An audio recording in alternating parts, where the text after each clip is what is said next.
இது ஏத்தங்காய் பவுடர். குழந்தைங்களுக்கு நம்ம 6 மாதத்துலேருந்து இந்த சாப்பாடு நம்ம கொடுக்கலாம். ரொம்ப சத்தான ஒரு உணவு, ரொம்ப ஹெல்த்தியான ஒரு உணவு. குழந்தைங்க நல்லா கொழு கொழு கொழுன்னு ஆவாங்க. டேஸ்ட்டாகவும் இருக்கும். குழந்தைங்க நல்லா விரும்பி சாப்பிடுவாங்க. நான் எப்படி செய்கிறதுன்னு உங்களுக்கு காட்டுறேன் பாருங்கள். பனானா பவுடர், ஏத்தங்காய் பவுடர்.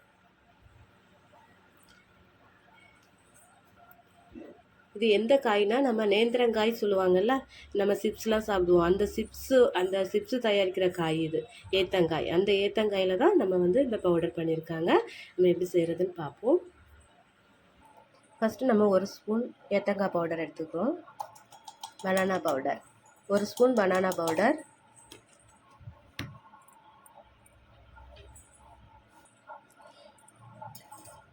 கொஞ்சமாக தண்ணி ஊற்றி நம்ம மிக்ஸ் பண்ணிக்கிறோம்.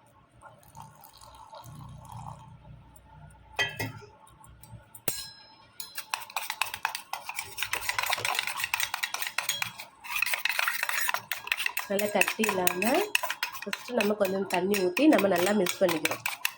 கட்டி இல்லாமல் இருந்தால் தான் நம்ம கிண்டும் போது நல்லாயிருக்கும். நல்லா மிக்ஸ் பண்ணிக்கோங்க.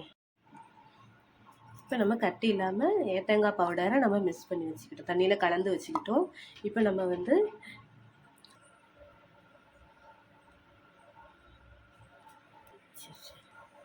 அடுப்பு ஆன் பண்ணிக்கிட்டு 1 கப்பு வாட்டர் ஊற்றிக்குங்க.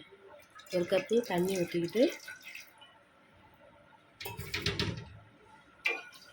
1 கப்பு தண்ணி ஊற்றிக்கிங்க. 1 கப்பு தண்ணி ஊற்றி தண்ணி நல்லா கொஞ்சம் கொதித்து வரும்போது தண்ணி சூடானதும் நம்ம கலந்து வச்சுருக்க ஏத்தங்காய் கலவையை நம்ம அதில் ஊற்றுறோம்.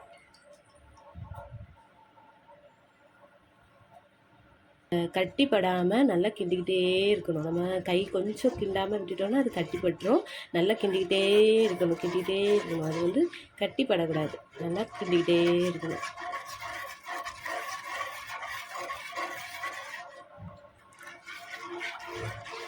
குழந்தைங்களுக்கு ரொம்ப சத்தான ஒரு உணவு. இது சாப்பிடும்போது குழந்தைங்க நல்லா கொழு கொழுன்னு வருவாங்க. 6 மாதத்துலேருந்து கொடுக்கலாம். குழந்தைங்க 5 மாதத்துலேருந்து கொடுக்கலாம். நான் வந்து குழந்தைக்கு 6 மாதத்துலேருந்து கொடுத்துட்ருக்கேன். நல்லா விரும்பியும் சாப்பிடுவாங்க. இன்னொன்று சத்தான ஒரு உணவு.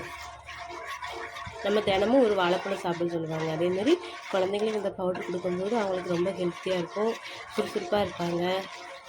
நல்லா கொழு கொழுன்னு ஆவாங்க குழந்தைங்க. கொஞ்சம் கட்டி ஆகிட்டு பார்த்திங்கன்னா, இதேமாரி தண்ணி கொஞ்சம் கொஞ்சமாக கட்டியாகி, ஆனால் நல்லா காயணும், நல்லா வேகணும் அந்த மாவு. குழந்தைங்களுக்கு அப்போ தான் வயிற்றுக்கு பிடிக்கும். ஏன்னா ஃபஸ்ட் டைம் அவங்க சாப்பிடும்போது அவங்களுக்கு வயிற்றுக்கு அது ஒத்துக்கணும். அதனால் நல்லா மாவு வேகிற அளவுக்கு நம்ம கிண்டிக்கிட்டே இருக்கணும். கிண்ட நல்லா வேகும். வெந்த பிறகு எடுத்தாங்க. இப்போ பாதி பதத்துக்கு நம்மளுக்கு வந்துடுச்சு. இப்போ பாதி பதம் அது வந்தாச்சு.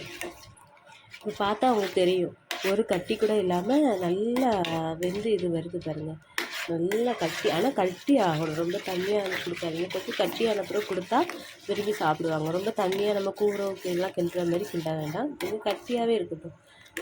1 ஸ்பூன் முதல்ல செய்து பாருங்கள். குழந்தைங்க எப்படி சாப்பிட்றாங்கன்னு பாருங்கள். ரொம்ப ஹெல்த்தியான ஒரு உணவு. ஃபஸ்ட்டு காலையில் செய்து கொடுத்து பாருங்கள். பிள்ளைங்களுக்கு வயிற்றுக்கு ஒத்துக்கலா, வாந்தி வருதா ஏதாவது பார்த்துக்குங்க. ஆனால் அப்படி எதுவுமே ஆகலை. என்னோடய குழந்தைக்கு கொடுக்கும்போது வாந்தியோ வயிற்றால போக்கு எதுவுமே வரல பிள்ளைக்கு. அவங்களும் விரும்பி சாப்பிட தினமும் நான் ஒரு நேரம் இதை கொடுத்துருவேன். ஒரு நேரம் 1 ஸ்பூன் தான் கொடுப்பேன் கலக்கி. அதுவே இவ்வளோ வருது. ஆனால் இதுவும் அவங்க ஃபுல்லாக சாப்பிட மாட்டாங்க. இருந்தாலும் நம்ம 1 ஸ்பூன் தான் கிட்ட முடியும். அவ்வளோ கிண்ட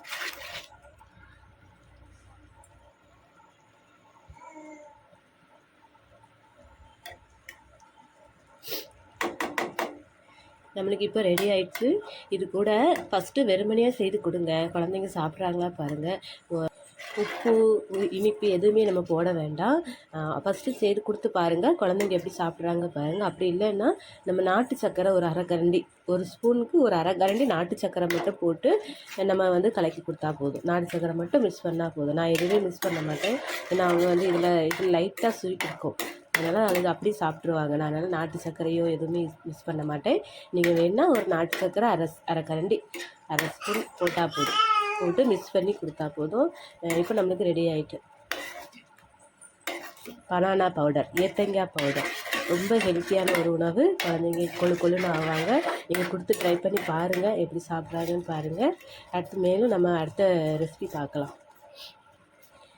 நான் வந்து என்னோடய குழந்தைக்கு நான் என்னென்ன தயார் பண்ணி கொடுக்குறேனோ அதை நான் வீடியோ எடுத்து போடுறேன். அது பாருங்கள், பிடிச்சிருந்தா கமெண்ட் பண்ணுங்கள்.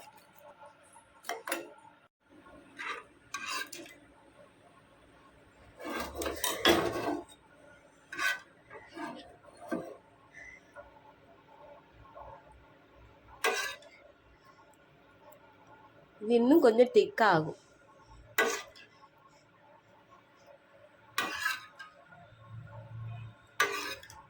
கொஞ்சம் ஆறினோடனே கட்டி ஆகிடும். இந்த பதம் இருந்தால் போதும்.